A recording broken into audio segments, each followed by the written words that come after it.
کوئی بھی اتنی جلد معاف نہیں کرتا، ماں بھی اتنی جلد اپنی اولاد کو معاف نہیں کرتی جتنی جلد بندوں کو اللہ معاف فرماتا ہے۔ بلکہ جو صغائر ہیں وہ تو بغیر توبہ کے ہی معاف ہوتے رہتے ہیں۔ فرمایا کہ جب تم وضو کرتے ہو تو اعضائے وضو کے گناہ جھڑ جاتے ہیں وضو سے، اور ہمیں پتہ بھی نہیں ہوتا۔ بہت سارے صغیرہ گناہ ایسے بھی ہیں کہ ہم ان صغائر کا ادراک بھی نہیں کر پاتے، لیکن وہ ہمارے سے جڑے ہوئے ہوتے ہیں، اور اسی طرح جب وہ ہمارے سے جھڑتے ہیں تو ہمیں ادراک بھی نہیں ہوتا کہ وہ ہمارے ساتھ جڑے تھے اور ہمارے سے دور بھی ہو گئے اور ہمیں پاک صاف کر دیا گیا۔ ایک نماز سے دوسری نماز تک کا وقت درمیان کے اندر ہونے والے گناہوں کا کفارہ ہے۔ ایک جمعہ دوسرے جمعے تک، ایک رمضان دوسرے رمضان تک گناہوں کا کفارہ ہے۔ تو یہ اللہ کی کرم نوازیوں کے رنگ ہے۔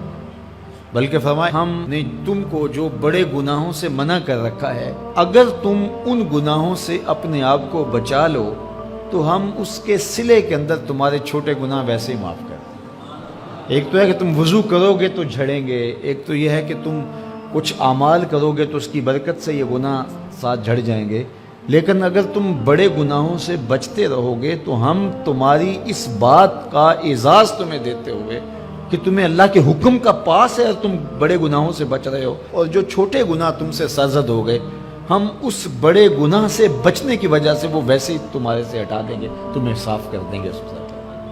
یہ کتنی کرم نوازیاں ہیں۔ اور اگر تم نیکیاں کرتے ہو تو نیکی بھی تمہارے گناہ کو مٹا دیتی ہے۔ اللہ کے محبوب علیہ السلام نے جو 3 وصیتیں کی تھی تو ان میں سے ایک وصیت یہ تھی کہ گناہ تم سے سرزد ہو جائے تو اس کے بعد تم نیکی کرو۔ کیوں؟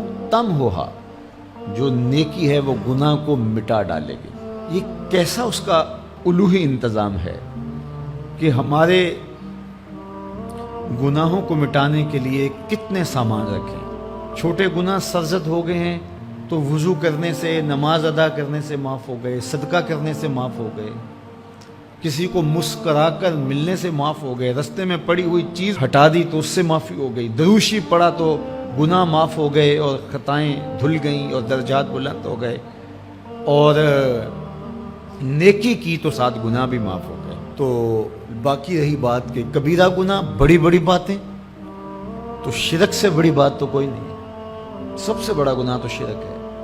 لیکن اگر بندہ توبہ کر لیتا ہے تو اللہ شرک کو بھی معاف کر دیتا ہے۔ ایمان شرک سے برات کا اظہار ہے تو شرک بھی معاف ہو گیا، ورنہ شرک معاف نہیں، اور باقی کبائر بھی توبہ سے، رجوع اللہ سے معاف ہو جاتے ہیں۔ یہ کتنی اس کی کرم نوازیوں کا رنگ ہے کہ اس کے حضور جب آپ آ جائیں اور اپنی معذرت پیش کر دیں تو وہ بندے کو شرمندہ نہیں کرتا کہ تم نے یہ کیا۔ جب بندہ کوئی جرم کر بیٹھتا ہے، کسی سے زیادتی کر بیٹھتا ہے اور حقیقی زیادتی ہوتی ہے، تو پھر اس کے پاس جاتے ہوئے ڈرتا ہے کہ اس کا رد عمل کیا ہوگا۔ میں نے یہ زیادتی کی، واقعتاً زیادتی کی، اب اس کا سامنا کرتے ہوئے ڈرتا ہے کہ جب میں جاؤں گا معاف کرے گا نہیں کرے گا، دونوں امکان ہوتے ہیں۔ پھر معاف کرے گا تو کتنا رگیدے گا، مجھے کتنا احساس دلائے گا، اور اس کے بعد معاف کرے گا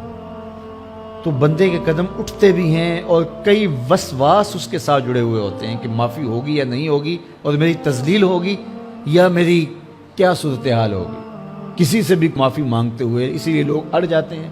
بعض اوقات وہ جانتے بوجھتے ہوتے ہیں کہ ہم نے یہ زیادتی کی ہے، اپنے بھائی کا دل دکھایا ہے، حق مارا ہے، زیادتی کی ہے، لیکن وہ اس احساس سے بچنے کے لیے تو پھر آہستہ آہستہ آہستہ آہستہ وہ اس کے عادی ہو جاتے ہیں۔ لیکن آپ اور میں گناہ کرتے ہیں تو گناہ کرنے کے بعد جب خیال پیدا ہوا کہ معافی مانگنی چاہیے، تو جب ہم وضو کر کے قدم اٹھاتے ہیں توبہ کے لیے تو ہمیں کوئی ایسا وسوسہ نہیں ہوتا کہ وہ معاف نہیں کرے گا۔ بلکہ حضرت داتا گنج بخش علی حجویری علیہ رحمہ کشف المعجوب میں ایک بزرگ کا قول نقل کیا کہ جس نے توبہ کی اللہ نے اسے معاف کر دیا۔ تو پھر ایک دوسرے بزرگ کا قول پیش کیا، کہا نہیں ایسا نہیں ہے کہ جس نے توبہ کی اللہ نے اسے معاف کر دیا، بلکہ یہ ہے کہ جس کو اللہ نے معاف کرنا تھا اس کو توبہ کی توفیق دے۔ وہ خود کہتا ہے نا کہ توبوا الی اللہ، میری طرف آؤ، رجوع کرو اور میری طرف آ کے اپنے گناہوں کی معافی مانگو۔ تو اللہ توبہ کے لیے بلا رہا ہے، تو جب بلا رہا ہے تو اس کا مطلب ہے معاف کر دیا تو بلا رہا ہے نا۔ اب اگر اس کے باوجود بھی کوئی نہیں آتا